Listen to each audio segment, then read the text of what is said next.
So today we're gonna see the unboxing of Sony 10mm, 10 to 20mm f4 Sony lens E-mount. This is made for APSC Sony E-mount cameras. So this was delivered to me in the package with the label stuck on top of the barcode of the packaging. So the Amazon delivery person, he actually had to drip some water over here on the sticker to remove the sticker to scan this barcode to deliver it to me. It is supposed to be stuck over here. This is such a negligence from the Amazon delivery partner side.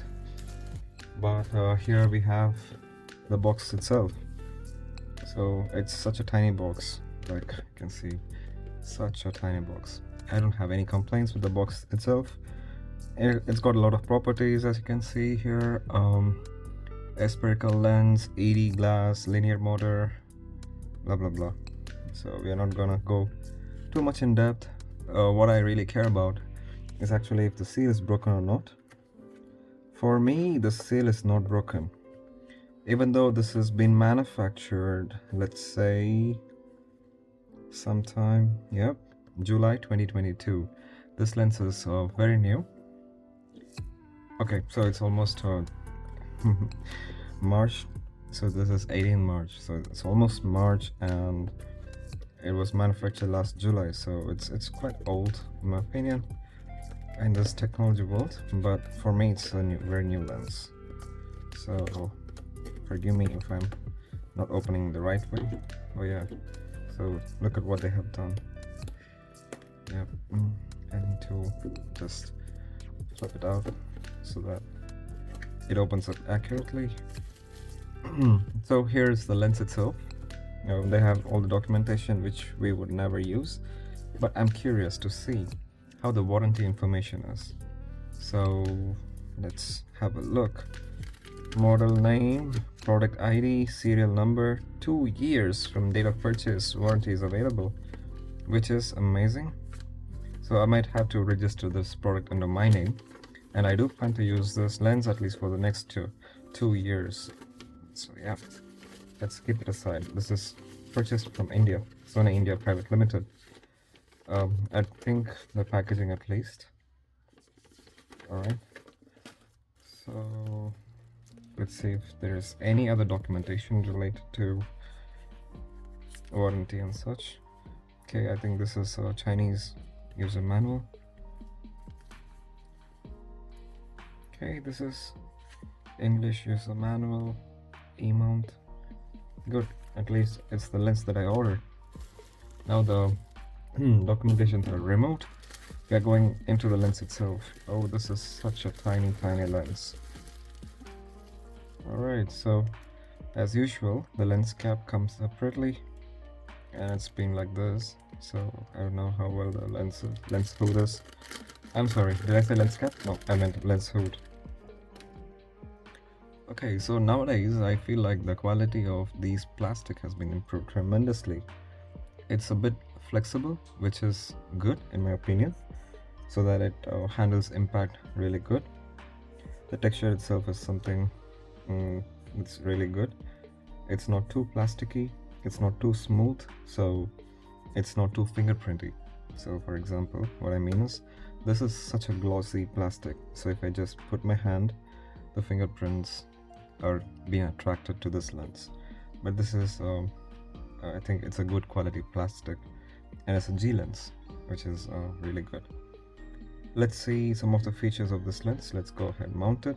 Oh, by the way, so since we are going to compare between this lens and this lens, let me show you how awful the sound for this zoom feature is. Like every sound that the glass makes on this lens is very audible.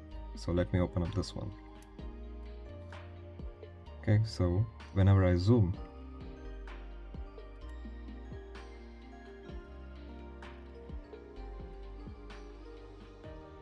yeah, so this is what it sounds like.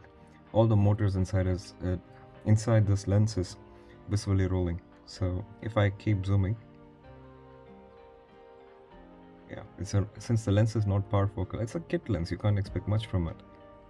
But still, if you keep zooming it,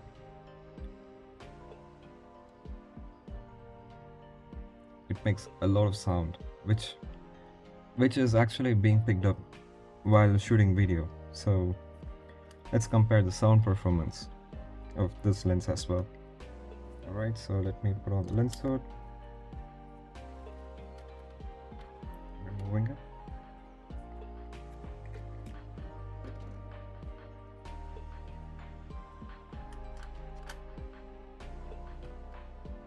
Oh, by the way, there's a gasket here. This is G-mount lens, and this, at least this level of weather sealing is expected out of a G-mount lens.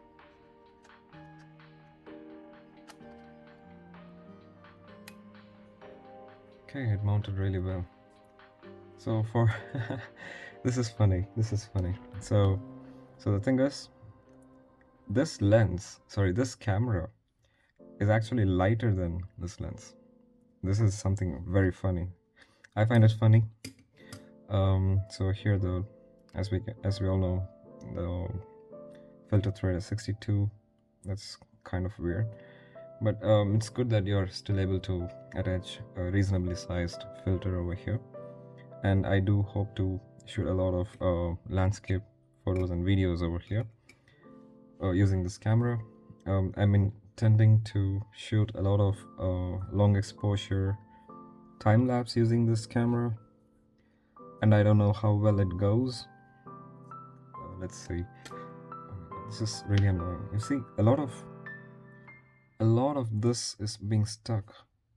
Oh my god, I just hope that it does not grow in the sensor. Oh man, this is horrible. Sony, what the hell did you do? Let's hope nothing. So yeah. Now I hate dead cats. Yeah, don't kill cats, first of all.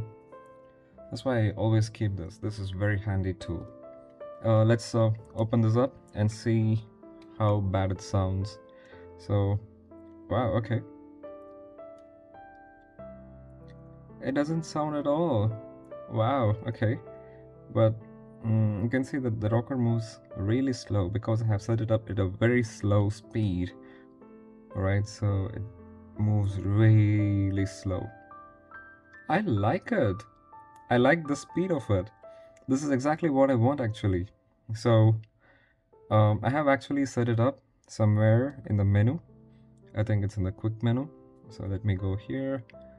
Let me go to focusing speed, magnification. Yeah, somewhere here. Yeah. So here, shift autofocus. These are autofocus. Let us go to the zoom, steady shot. Okay. Yep, here. So zoom, lever speed. Okay, so when in recording, I set it to slow. I'm setting it to 4. Let's see how fast it zooms in. So it's still very slow. It's painfully slow. Okay, I'm not recording, right? I'm not recording, so maybe that's why. So I'm going back in again. Let's go to the standby mode. It's set at 3. I'm changing it to 8. Let's see. Wow, okay, this is quick. You see? Yeah, so we all can see that the speed difference is quick. Now when it comes to focusing, it's supposed to focus over here. Right, so let's say this is Sony. So I just found out that the focusing was not happening because it's set to manual focus. So I'm gonna change it back to autofocus, and it's instant. It is instant. So yeah. So it's pretty good. Focusing is really instant, fast, and I can say that the minimum focusing distance is somewhere. Yeah, it's quite okay. Yeah, no sound, and even when zooming in, no sound. Ooh, it's pretty wide. It's pretty wide. Yep, yep. It performs really well. First impressions, really good. It's very light. It's around 185 grams, and yeah, I really appreciate Sony making such an amazing lens. So with the hood, it looks like this. I wouldn't actually remove this hood for any reason, because it's very compact and you can just put this lens just like that in the bag. But if you choose to remove this lens for any reason, just put it in the reverse. Yeah, so let's see how it functions. So one last test. Let's see if all these buttons are working properly. So if this is like a focus hold button,